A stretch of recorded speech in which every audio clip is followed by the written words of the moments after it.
Assalamualaikum warahmatullahi wabarakatuh. Innal hamdalillah nahmaduhu wa nasta'inuhu wa nastaghfiruh wa na'udzu billahi min syururi anfusina wa min sayyiati a'malina may yahdihillahu fala mudhillalah wa may yudlil fala hadiyalah. Asyhadu an la ilaha illallah wahdahu la syarikalah wa asyhadu anna Muhammadan abduhu wa rasuluhu la nabiyya wa la rasula ba'dah. Allahumma shalli wa sallim wa barik ala Muhammadin wa ala alihi wa ashabihi wa man tabi'ahum bi ihsanin ila yaumiddin, amma ba'du. Ayuhal hadirun jamaah salat isya dan salat tarawih Masjid Istiqomah rahimakumullah.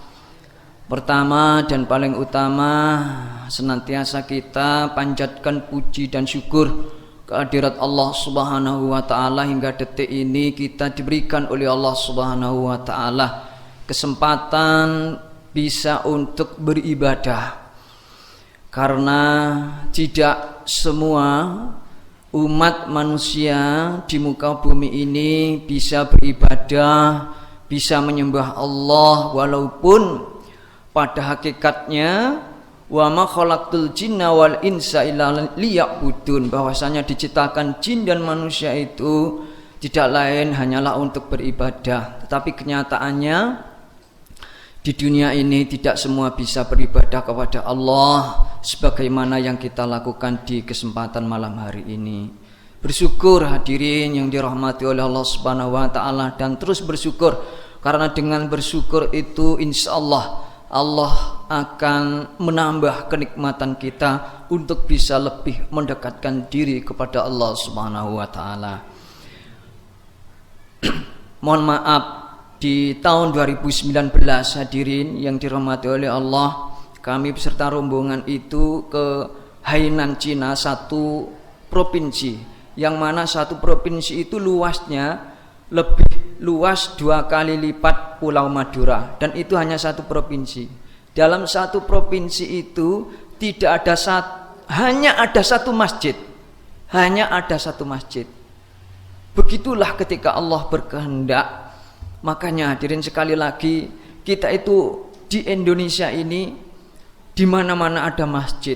Kita mau beribadah, kanan kiri terdengar sahutan suara-suara yang menenteramkan hati kita, yang bisa untuk kita jadikan sebagai acuan kita, supaya kita untuk senantiasa lebih giat lagi, lebih bersungguh-sungguh lagi di dalam beribadah ini. Lebih-lebih hadirin, dengan begitu susahnya kita beribadah di sana hanya untuk melaksanakan sholat Jum'ah saja, kita itu berputar-putar mencari masjid, begitu sulitnya. Maka dari itu kita, ya Allah, kalau merenung luar biasa di Indonesia ini, hasil perjuangan para ulama kita terdahulu, perjuangan para wali-waliullah di negeri kita yang tercinta ini, sehingga kita saat ini bisa beribadah dengan tenang. Terlebih-lebih di bulan Ramadan ini, hadirin, di dalam surat Al-Baqarah yang mungkin setiap malam sudah kita dengarkan, yakni ayat 183, A'udzubillahi minasyaitonirrajim, ya ayyuhalladzina amanu kutiba alaikumusiyam kama kutiba alal ladzina min qablikum la'allakum tattaqun. Ada dua kata di situ yang sangat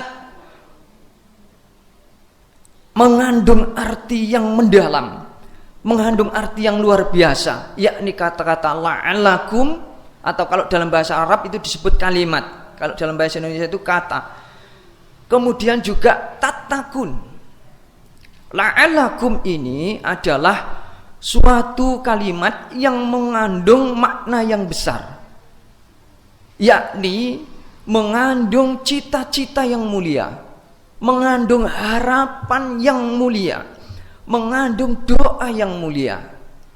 Sehingga ketika kita bercita-cita, ketika kita mempunyai harapan yang besar, mempunyai harapan yang tinggi, mempunyai harapan yang mulia, tentunya harus dilakukan dengan ikhtiar yang sungguh-sungguh, dilakukan dengan ikhtiar yang sungguh-sungguh, yang itu harus betul-betul kita lalui dengan cara yang sungguh-sungguh. Sebagaimana ketika anak-anak kita mempunyai cita-cita yang tinggi, ingin menjadi dokter, ingin menjadi pilot, ingin menjadi profesor, maka dia pasti akan belajar dan terus belajar.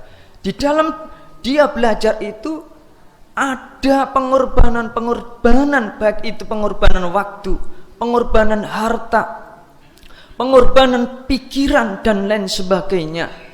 Demikian pula kita di bulan Ramadan ini hendaklah, karena kita mempunyai cita-cita yang mulia, yakni tatakun, menjadi orang-orang yang bertakwa, menjadi orang-orang yang mulia di sisi Allah Subhanahu wa taala. Inna akramakum indallahi atqakum, maka harus juga kita berkorban jiwa, berkorban harta, berkorban waktu dalam rangka untuk mencapai cita-cita mulia kita, memperoleh derajat yang mulia. Inna akramakum indallahi atqakum. Hadirin yang dirahmati oleh Allah Subhanahu wa taala, kita hidup di dunia ini pada dasarnya adalah awalnya dalam keadaan fitrah, awalnya dalam keadaan Islam, awalnya dalam keadaan suci. Sebagaimana hadis Nabi yang sudah fenomenal, kullu mauludin yuladu 'alal fitrah. Setiap bayi yang lahir adalah dalam keadaan fitrah. Fitrah ada yang mengartikan bahwasanya kembali ke asal mula, atau fitrah bisa diartikan itu kembali pada kesucian.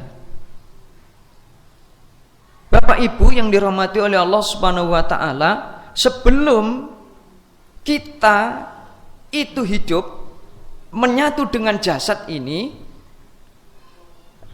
fisik kita ini kan ada dua, yakni berupa nyawa dan berupa jasad ini. Jasad tanpa ada nyawa berarti hanya berupa material atau bangkai, begitu disebut. Maka tidak ada kehidupan di situ. Kemudian ketika itu Allah Subhanahu wa taala meniupkan roh ketika masih dalam kandungan ibu kita, ketika umur 4 bulan. Ketika kita umur 4 bulan di dalam alam kandungan itu, maka ditiupkan roh sehingga ada kehidupan. Lalu roh itu tempatnya di mana sebelumnya? Ruh itu kalau disebut ruh itu jika satu ruh. Kalau dua ruh itu ruhani. Kalau banyak ruh itu namanya arwah. Maka ada istilah. Nah, hati-hati di situ ada arwah gentayangan. Itu berarti ada ruh-ruh yang bergentayangan. Padahal tidak begitu. Itu hanya mitos saja. Itu hanya mitos. Tidak ada ruh yang bergentayangan, itu nggak ada. Karena ketika orang itu sudah meninggal, itu sudah di dalam kekuasaan Allah Subhanahu wa taala, di alam barzakh, ditempatkan di tempat tersendiri yang kemudian itu dalam kekuasaan Allah Subhanahu wa taala. Jadi tidak ada ruh yang dikatakan orang ini meninggal ruhnya bergentayangan, itu tidak ada. Ya, tidak ada hadis yang menjelaskan bahwa, apalagi ada istilah ketika malam Jumat orang tua kita pulang ke rumah. Nah, itu tidak ada itu. Ya, tidak ada hadis yang menjelaskan seperti itu. Maka di mana keadaan kita pada waktu itu sebelum kita menyatu dengan jasad itu, ditiupkan ke jasad kita itu, maka kita berada di alam ruh. Dan hanya Allah Subhanahu wa taala yang mengetahuinya. Maka ketika berada di alam ruh itu, Allah Subhanahu wa taala bertanya kepada arwah-arwah yang ada di tempat itu, di alam ruh itu, alastu birabbikum? Qalu bala syahidna. Jawab para ruh itu. Allah Subhanahu wa taala menyatakan, bukankah aku ini Rabbmu? Qalu bala. Iya betul. Kami menyaksikan bahwa Engkau adalah Tuhanku, Engkau adalah sesembahanku, Engkau adalah pengaturku. Maka hadirin, ketika manusia yang baru lahir kemudian meninggal itu masuk surga karena masih dalam keadaan suci, dalam keadaan fitrah. Jadi anak-anak yang belum balik itu ketika meninggal dia masuk surga. Maka di dalam surat Al-Waqiah itu yang saya baca tadi, yatufu alaihim wildanum mukhalladun bi akhwabi wa abariqa wa ka'sim mim ma'in. Jadi anak-anak itu ini di tempat golongan para dikategorikan pada golongan orang-orang yang tempatnya tertinggi, para nabi, para syuhada begitu. Itu di golongan pertama tadi. Kan Al-Waqiah itu dibagi-bagi menjadi beberapa golongan. Yatufu alaihim wildanum mukhalladun. Jadi ketika berada di surga yang sangat nikmat ya, itu dikelilingi oleh anak-anak kecil ya, dikelilingi oleh anak-anak kecil. Ya, dikelilingi oleh anak-anak kecil. Yatufu alaihim wildanum mukhalladun, yang mereka kekal di dalamnya. Bi akhwabi wa abariqa wa ka'sim ma'in, dengan membawa gelas-gelas yang berisikan air, yang berisikan minuman yang lezat, minuman yang nikmat begitu. Yang itu dihidangkan kepada para penghuni surga itu. Nah, jadi anak-anak kecil yang meninggal itu jadi pelayan-pelayan dan tempatnya di surga. Hadirin yang dirahmati oleh Allah Subhanahu wa taala, maka dari itu di dalam bulan Ramadan ini mengupayakan kita supaya kembali kepada fitrah, kembali kepada kesucian. Karena dalam perjalanan hidup di dunia itu pasti akan mengalami tahapan-tahapan yang mana manusia pasti akan mengalami namanya perbuatan-perbuatan itu yang melanggar kadang-kadang perintah Allah Subhanahu wa taala. Ada khilafan, ada dosa, baik itu dosa kecil maupun nauzubillah dosa besar yang dilakukan oleh manusia. Maka diberikan kesempatan oleh Allah Subhanahu wa taala di bulan Ramadan ini untuk berusaha kita untuk membersihkan diri dengan berpuasa, dengan beribadah-ibadah yang lain. Makanya Rasulullah Shallallahu alaihi wasallam itu memotivasi kita dengan 3 hadis. Yang mana hadis ini matannya atau isinya itu hampir semuanya sama. Dalam rangka untuk mendapat pengampunan Allah Subhanahu wa taala. Hadis yang pertama yang sudah sering kita dengarkan. Man shoma ramadhana imanan wa ihtisaban ghufira lahu ma taqaddama min dzambi. Barang siapa yang berpuasa di bulan Ramadan imanan wa ihtisaban, karena iman dan ikhlas mata-mata mengharap ridha Allah Subhanahu wa taala, ghufira lahu ma taqaddama min dzambi. Maka akan ditutup, akan diampuni semua dosa-dosanya. Barang siapa yang berpuasa di bulan Ramadan ikhlas karena hanya mengharap ridha Allah Subhanahu wa taala, dihapus semua dosanya yang lalu. Hadis yang pertama itu. Yang kedua, man qama ramadhana imanan wa ihtisaban ghufira lahu ma taqaddama min dzambi. Hampir sama matanya.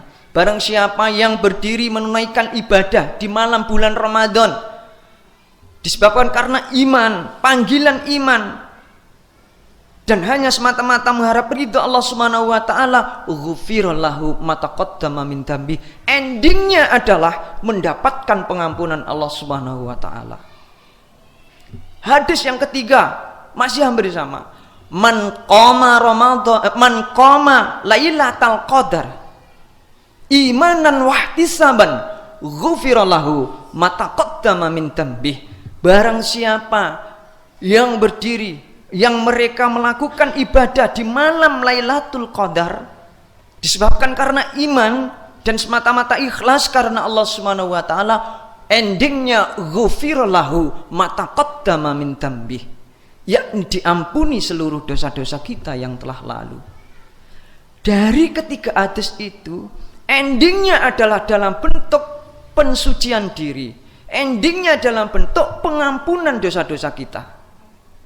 Dan bahkan di hari-hari yang terakhir kita di bulan Ramadan itu ada salah satu kewajiban kita untuk membersihkan diri melalui zakat fitrah, zakat jiwa. Itu juga untuk membersihkan diri. Makanya hadirin yang dirahmati oleh Allah Subhanahu wa taala, Kenapa? Itu harus dilakukan dengan sungguh-sungguh. Melalui pertama, berpuasa kata Nabi. Yang kedua, beribadah di malam bulan Ramadan, yakni menunaikan ibadah sholat tarawih. Yang ketiga, beriktikaf di malam Lailatul Qadar. Dan kemudian juga kita lakukan untuk berzakat fitrah di bulan Ramadan sebelum takbir datang.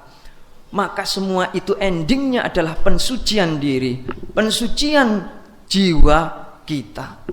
Maka dari itu hadirin yang dirahmati oleh Allah, ketika kita itu melakukan semuanya dengan sungguh-sungguh, didasari dengan ilmu dan pengetahuan yang cukup di dalam beribadah itu, maka insya Allah endingnya la'allakum tattaqun, meraih cita-cita yang mulia, yakni menjadi orang yang mulia di sisi Allah Subhanahu wa ta'ala.